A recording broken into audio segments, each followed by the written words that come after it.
This came in, Chris Ria. My spouse really struggles with a specific habit.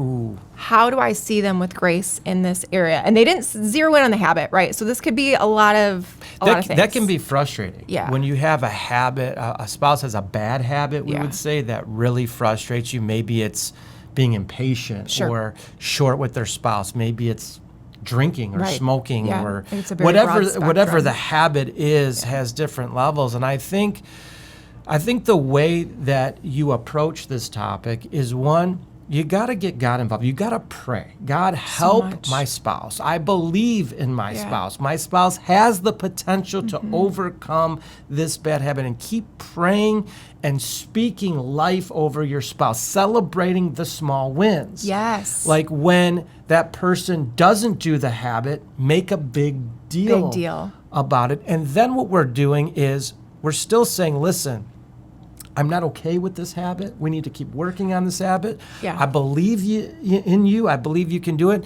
And then what we're looking for is progress, not perfection. So good. Progress, not perfection. Because I think what happens is we, even marriage counseling, we do this a lot, and we address an issue and we resolve the issue.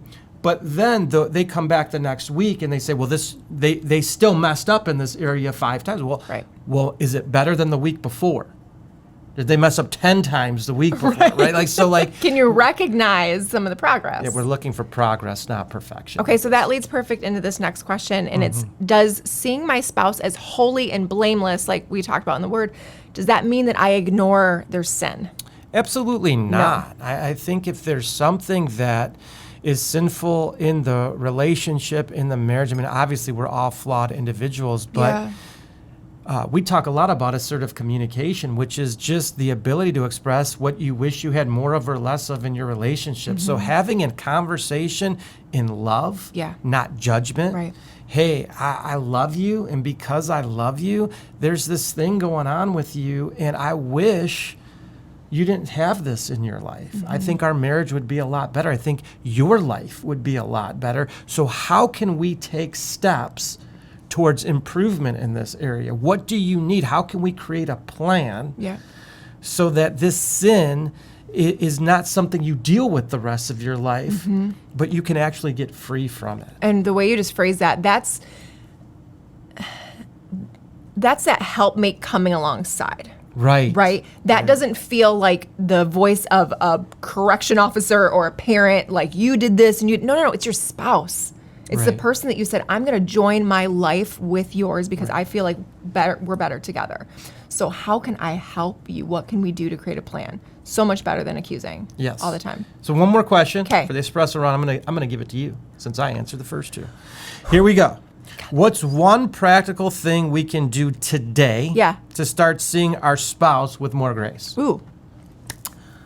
It's going to be simple, but maybe challenging depending on where you're at with your marriage. But I want you to look for one thing that you can thank your spouse for specifically that they did that day, and then compliment them in it. Ooh.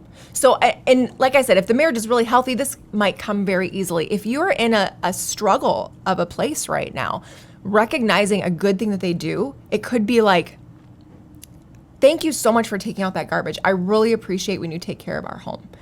Start there.